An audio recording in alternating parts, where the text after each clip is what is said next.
Kalau saya kayak gini, kenapa saya katakan Pak Soki ini adalah mahasiswa pembangunan kan sudah lama di kampus, bayar SPP juga banyak. Iya, Jadi betul.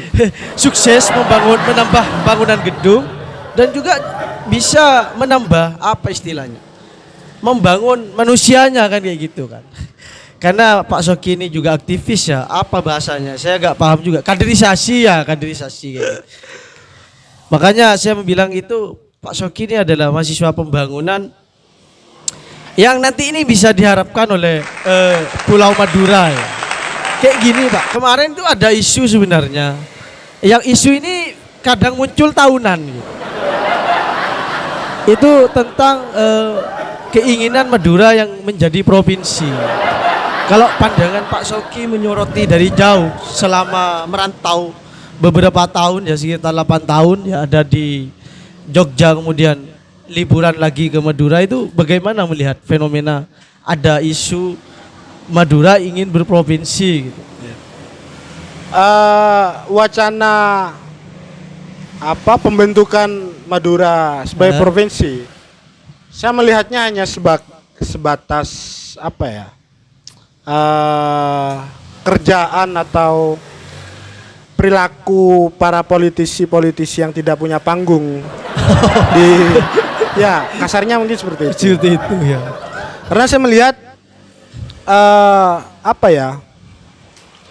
Saya tidak bicara antara pro dan kontra Ya, terhadap wacana pembangunan Provinsi Madura Madura sebagai provinsi itu.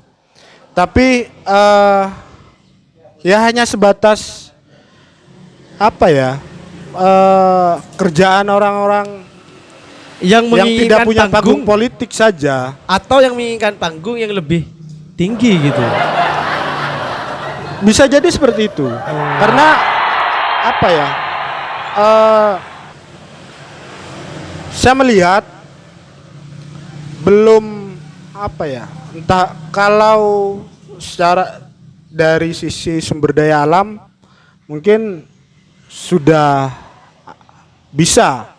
Maksudnya bisa berdiri sendiri Madura sebagai provinsi. Tapi di sisi lain dari kita masih kurang ini sumber daya manusianya yang punya integritas, yang punya kapasitas untuk hal itu. Karena beberapa kita ya entah mau disadari atau tidak, selama itu aja pasca reformasi misalnya, ketika kawasan di Madura empat kabupaten itu sudah dipimpin secara otonom. Iya. Otonom maksudnya bukan berada di bawah bayang-bayang militer misal ketika masa Orba. Kita masih bisa dibilang masih jauh dari kata apa ya? Masyarakat ya masih bisa dibilang jauh dari kata sejahtera.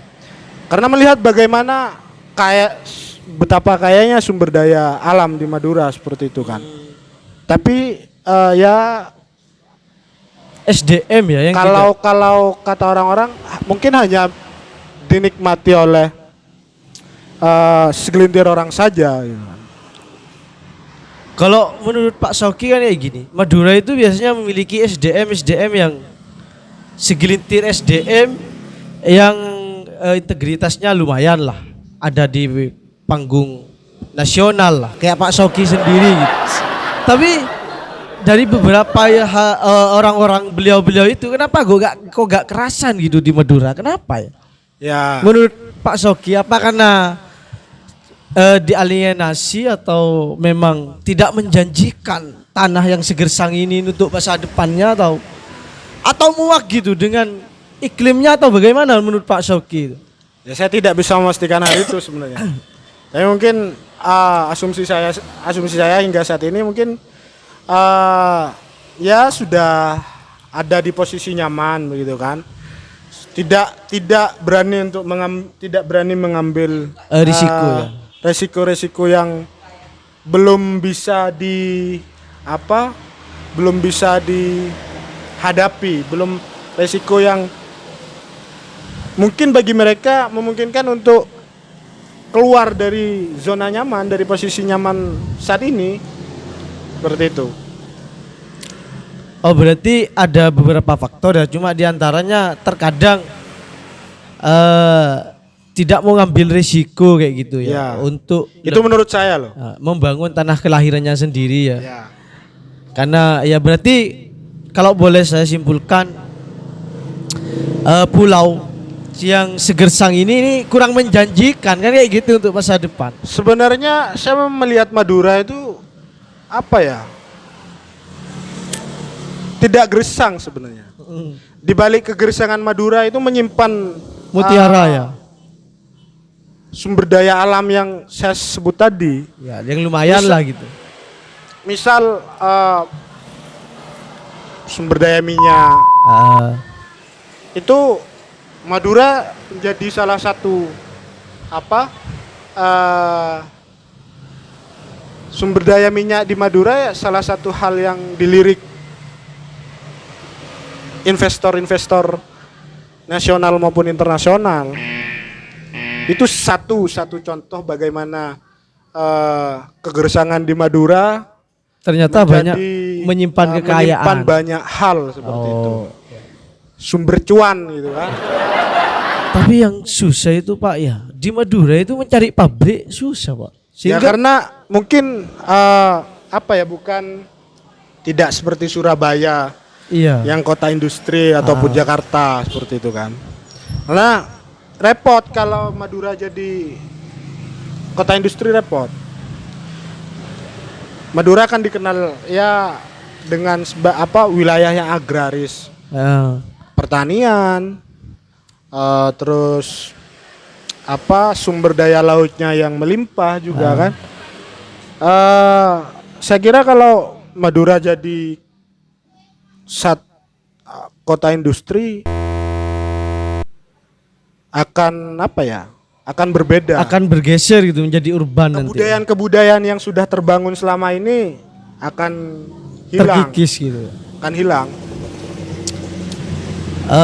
Baik, itu seputar wacana Provinsi Madura ya, yang saya minta pendapat Pak Syauqi ya.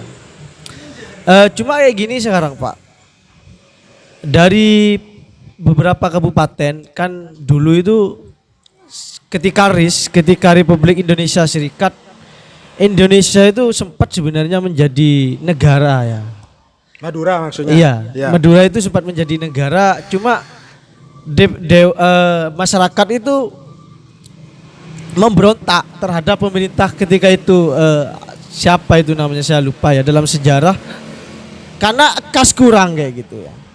Kan tadi menyimpan banyak-banyak hal gitu. Tapi untuk mengurai hal-hal ini, kita ini butuh apa gitu Pak? Apa tetap masih SDM gitu kan? Kalau kasus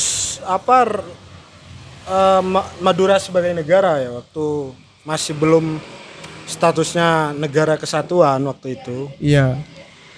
Sebenarnya ada sumber yang mengatakan bahwa masyarakat Madura ketika Madura sempat menjadi negara itu tidak ada dukungan. Maksudnya tidak ada, masyarakat Madura secara umum waktu itu tidak punya hubungan atau keterkaitan dengan para penguasa Madura waktu itu. Karena waktu itu Madura sebagai negara hanya dianggap sebagai kacung Belanda ya? Belanda, karena pengaruh Belanda pasca kemerdekaan waktu itu masih sangat mengakar kuat seperti itu. Berarti bahasanya sangat menarik sekali ya kalau kata presenter sebelumnya. Kacung ya. Luar biasa, berarti ada bahasa kacung. Nah,